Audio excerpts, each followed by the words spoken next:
바쁜 직장인들의 아침은 언제나 부산하기 그지없습니다. 그래서 밥도 간단하게 먹고 나가기 마련인데요. 혼자 산다면 밥 해먹을 시간조차 마련하기 힘들죠. 이때 좋은 식사 대용이 되는 몇 가지 식품들이 있는데요. 간단하게 끼니 해결하려고 먹었는데 알고 보니 내 위장에 나쁜 영향을 끼치고 있었다는 사실을 아시나요? 사실 아침 식사는 매우 중요해요. 우리가 밤사이 수면을 취하는 동안은 영양소를 공급받지 못해요. 그렇기에 아침에 에너지를 충전해야 하지만 그렇지 못하고 굶게 된다면 점심때까지 더 많은 시간을 공복으로 견뎌야 합니다. 그럼 뇌신경이 둔화되면서 집중력도 떨어지게 됩니다. 더욱이 점심때가 되면 그동안 견뎠던 배고픔의 보상이라도 하듯 과식을 하게 될 확률은 높아지는데요. 그 이후의 수순은 참을 수 없는 졸음과 체지방 축적입니다. 이에 아침은 되도록이면 에너지를 공급하고 또 체온을 적절히 올려줄 수 있도록 탄수화물과 단백질 위주로 섭취하는 것이 좋습니다. 우리가 일반적으로 먹는 잘 차려진 한식이 대표적인데요. 흰쌀밥에 계란 후라이 하나만 올려 먹어도 충분한 것이죠. 하지만 문제는 언제나 시간이 부족하다는 것. 밥은 언제 할 것이며 계란 하나 기름에 부칠 여유도 없답니다. 그렇기에 선택하는 것은 아주 간단한 끼니 대용인데요. 이를테면 우유에 탄 시리얼 한 컵 혹은 바나나 한 개, 고구마 한 개 정도. 하지만 이들 식품은 오히려 역효과를 줄 수 있다는 사실 알고 계시나요? 지금부터 하나하나씩 알아보도록 할게요. 가장 대표적인 아침 식사는 시리얼입니다. 우유에 타서 먹으면 맛도 있으면서 포만감까지 느껴지죠. 더욱이 곡물 위주라서 우유와 함께 먹으면 탄수화물과 단백질을 한꺼번에 얻는 효과도 있습니다. 하지만 이보다 더 중요한 사실을 간과해서는 안 되는데요. 바로 이 안에 가득 든 설탕과 정제된 탄수화물이죠. 보통은 밀이나 옥수수, 쌀, 그리고 설탕 등이 주요 원료로 이용됩니다. 즉 먹고 나면 혈당이 급격히 오를 수 있어요. 갑자기 올라간 혈당은 또 그만큼 갑자기 하락하기에 이땐 배고픔이 심하게 느껴지면서 더 많이 먹게 되는 결과를 얻을 수도 있답니다. 그럼 우리 췌장에 좋을 것이 없어요.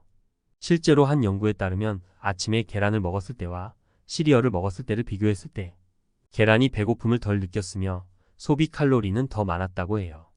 더욱이 설탕은 건강과는 거리가 아주 멀답니다.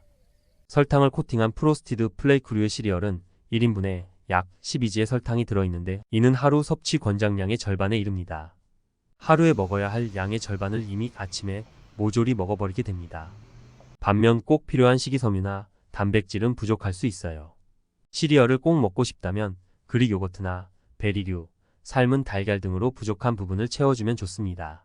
아침에 먹으면 안 좋은 음식 두 번째는 이외로 우유입니다. 우유는 단백질로 이루어져 있는데 왜 나쁠까 하는 궁금증이 생길 수 있어요. 주요 원료는 칼슘으로 많이 알려지는데요. 하지만 칼슘 및 단백질 속 카제인 성분이 위산 분비를 증가시킬 수 있어요. 아침으로 먹을 때는 빈속에 먹는 것이기 때문에 이들 성분이 위산 분비를 촉진하면 위벽에 자극이 가해지게 되는데요. 우유 자체는 알칼리성을 띠긴 해도 위가 공복인 상태에서는 내벽이 쉽게 자극되고 손상에 취약할 수 있어 속 쓰림 등 위험 증상이 생길 수도 있어요. 현재 위염이나 십이지장 궤양을 앓고 있다면 증상이 더욱 심화될 수 있고요. 동시에 장내 연동 운동은 가속화해 영양 성분이 다 흡수되기도 전에 배출돼 설사를 일으킬 수도 있답니다. 설사는 그냥 나오지 않죠. 복통을 수반하는데요. 특히 우리 동양인의 대다수인 90%가량은 저당 분해 요소가 부족해 우유 등 유제품을 섭취할 때 복통 및 복부 팽만감, 설사 등이 더 쉽게 유발될 수 있어요. 그렇기에 우유를 단독으로 마시기보다는 견과류나 통곡물 빵 등과 함께 먹는 것이 우리 몸을 건강하게 유지하는데 훨씬 이롭습니다. 달달하면서 포만감 듬뿍인 고구마도 아침 식사로 인기가 높습니다. 하지만 고구마 역시 공복에는 전혀 좋을 것이 못 되는데요. 여기 든 악교질과 타닌 성분이 위벽을 자극해 위산 분비를 촉진하기 때문입니다. 마찬가지로 속이 쓰리면서 위험 증상이 유발될 수 있어요. 만일 혈당이 높은 상태이거나 당뇨병을 앓고 있는 상태에서 공복에 군고구마를 섭취한다면 혈당이 급격히 올라갈 수 있어 특히 유의해야 해요. 다이어트 식품으로도 인기가 높아 아침에 많이 먹는 경우가 많지만 잦은 다이어트로 이미 위장 기능이 약해진 상태라면 반드시 피하는 것이 이로워요. 항암식품으로 잘 알려진 토마토도 아침 빈속에는 위를 망가뜨릴 수 있어요. 특유의 신맛으로 산성이 강하기에 공복 상태의 위장 내 산성도를 한껏 올릴 수 있기 때문인데요. 그럼 최악의 경우 위궤양이 유발될 수도 있답니다.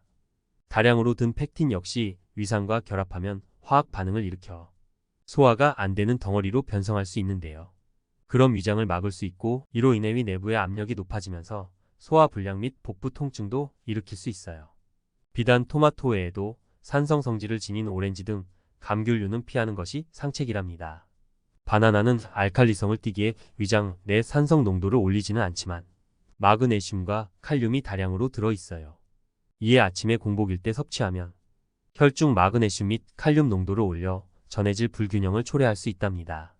이러한 요건은 장기적으로 심혈관에 무리를 줄 수 있어 현재 저혈압이거나 신장 문제가 있다면 가급적 자제하는 것이 바람직해요. 그러나 바나나는 분명 좋은 음식이기에 식전이 아닌 식후에 섭취하면 좋은 효과를 얻을 수 있는데요. 저녁 식사 후 간단하게 먹으면 제 시간에 잠들 수 있도록 수면 도움을 준답니다. 마지막으로 빼놓을 수 없는 한 가지. 바로 모닝커피입니다. 밥은 안 먹어도 커피 한 잔은 마셔줘야 아침부터 집중하고 일을 할 수 있죠. 하지만 모닝커피는 오히려 몸을 과하게 각성시켜 더 피로하게 만드는 주범이 될 수 있어요. 우리 몸속의 스트레스 호르몬인 코르티솔이 기상치 후 12시간 동안 가장 많이 분비됩니다. 커피 속 카페인이 이 호르몬과 비슷한 역할을 하게 됩니다. 그럼 이 두 가지가 겹치면서 과잉 각성 상태에 이르게 되죠. 이로 인해 가슴의 두근거림이나 두통, 속 쓰림 등의 증상이 나타날 수 있어요. 결과론적으로 고혈압이나 심혈관계 질환, 대사성 질환의 위험성은 커지게 돼요. 동시에 카페인 및 지방산 등 여러 성분은 위 점막을 자극시켜 위염이나 위궤양, 과민성 대장 증후군 등의 위장 질환을 초래하는 유발제가 될 수 있는데요. 공복 상태에서는 위산 분비가 많이 이루어지는데 카페인이 이를 더욱 부추기는 것입니다. 역류성식도염으로도 발전할 수 있어요. 우리에게 이로운 음식들이지만 빈속에 들어갈 경우 발생하는 역효과가 상당하다는 것을 알 수 있는데요. 위장에 자극을 주지 않는 범위 내에서 다른 식품을 첨가해 맛있게 먹는다면 건강을 지켜주는 최고의 도우미가 될 수 있답니다. 이젠 현명한 아침 식사하세요.